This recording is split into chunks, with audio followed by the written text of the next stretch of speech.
ही आपण ताजी दृश्य सध्या पाहतो आहोत। उपमुख्यमंत्री एकनाथ शिंदे हे सध्या सह्याद्री अतिथीगृहावर दाखल झाल्याचं आपण दृश्यांमध्ये पाहतो आहोत आणि थोड्याच वेळात मुख्यमंत्र्यांचं सुद्धा या ठिकाणी आगमन होणार आहे। उपमुख्यमंत्री एकनाथ शिंदे आपल्याला दृश्यांमध्ये दिसतायत। त्यांच्यासोबत महसूल मंत्री चंद्रशेखर बावनकुळे आहेत, गृहराज्यमंत्री पंकज भोयर आहेत आणि मंत्री आशिष जयस्वाल देखील आपल्याला दृश्यांमध्ये दिसतायत। बैठक संपल्यानंतर हे मंत्री माध्यमांशी संवाद साधतील असं देखील सध्या समजतं आहे। मात्र आत्ताची जी ही ताजी दृश्य आपण पाहतो आहोत सध्या, उपमुख्यमंत्री एकनाथ शिंदे हे आता सह्याद्री अतिथीगृहावर पोहोचलेले आहेत आणि थोड्याच वेळात मुख्यमंत्र्यांचं देखील सह्याद्री अतिथीगृहावर आगमन होईल अशी माहिती मिळतेय।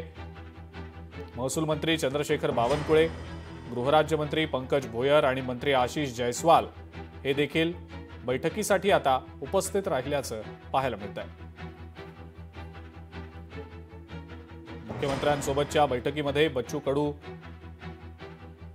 यांनी ज्या केलेल्या मागण्या आहेत, शेतकरी कर्जमाफी आणि शेतकऱ्यांशी संबंधित ज्या इतर महत्त्वाच्या मागण्या आहेत, त्या मागण्यांची पूर्तता होणार आहे का? काही ठोस निर्णय या संदर्भातला घेतला जाणार आहे का? आणि हा निर्णय सरकारकडून लगेचच जाहीरही केला जाणार आहे का?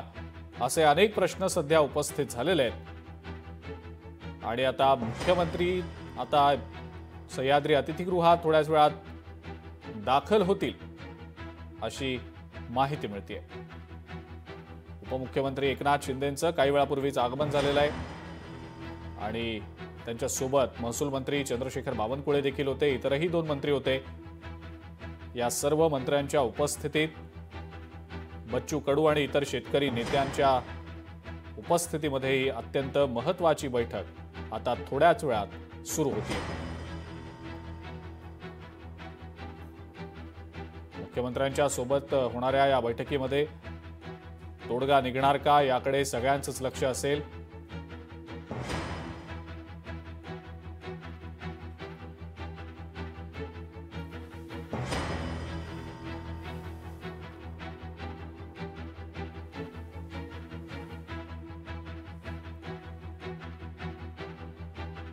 उमेश करंजकर आपले प्रतिनिधी पुन्हा एकदा आपल्या सोबत आहेत फोन लाईन वरनं। उमेश, उपमुख्यमंत्री एकनाथ शिंदेंचं काही वेळापूर्वी आगमन झालंय आणि सोबत मंत्री बावनकुळे देखील होते, इतरही 2 मंत्री होते। आणखी कोणकोणते मंत्री नेमके या बैठकीसाठी आता येत आहेत?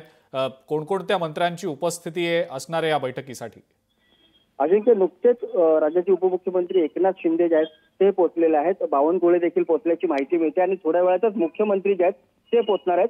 याआधी थोड्या वेळापूर्वी कृषी मंत्री पोहोचले होते, त्यामुळे जे महत्वाचे मंत्री आहेत ते जवळपास पोहोचले। फक्त आता मुख्यमंत्र्यांची वाट पाहिली जाते आणि ही महत्वाची बैठक जी आहे ती आता थोड्या वेळात सुरू होईल। राज्यभराचं लक्ष या बैठकीकडे लागलेलं आहे, कारण शेतकऱ्याचा जो 7/12 कोरा करायचं आश्वासन राज्य सरकारने दिलं होतं ते या बैठकीतून पूर्ण होणार का, याकडे सगळ्यांचंच लक्ष आहे। कारण गेल्या 3 ते 4 दिवसापासून मोठं आंदोलन शेतकऱ्यांच्या मार्फत सुरू आहे।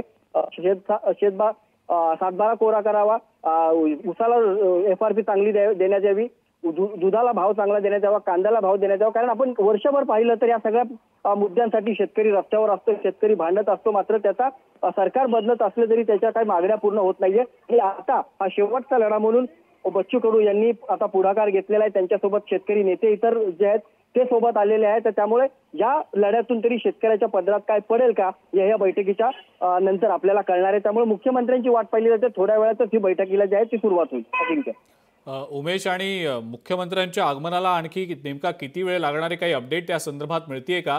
आणि सोबतच कोणकोणते शेतकरी नेते या बैठकीला उपस्थित आहेत बच्चू कडूं व्यतिरिक्त? अजिंक्य, उपमुख्यमंत्री आताच पोहोचलेत आणि त्यानंतर जवळपास 10 ते 15 मिनिटांनंतर मिनिटाच्या दरम्यान काळामध्ये मुख्यमंत्री देखील या बैठकीसाठी पोहोचतील अशा प्रकारची माहिती आहे। याआधी जर आपण पाहिलं तर बच्चू कडू या बैठकीसाठी पोहोचले, त्यांच्यासोबत शेतकरी नेते अजित नवले असतील, राजू शेट्टी असतील, रविकांत तुपकर असतील, महादेव जानकर असतील, हे सगळे नेते जे आहेत ते याआधीच पोहोचलेले। त्यामुळे या नेत्यांमध्ये आणि या मंत्र्यांमध्ये ही बैठक पार पडेल। खास करून जी मुख्य मागणी आहे ती शेतकऱ्यांची कर्जमाफी व्हावी, दुधाला योग्य तो भाव मिळावा, कांद्याला भाव मिळावा, उसाला FRP योग्य मिळावी या मागण्यासाठी हे मोठं आंदोलन जे आहे ते उभारण्यात आलं होतं आणि या मागण्या आता पूर्ण होत आहेत का याकडे सगळ्यांचंच लक्ष आहे. त्यामुळे मुख्यमंत्र्यांची वाट पाहिली जाते आणि मुख्यमंत्री येतात या बैठकीला सुरुवात होईल. ठीक आहे उमेश, धन्यवाद, सविस्तर माहिती दिली त्याबद्दल.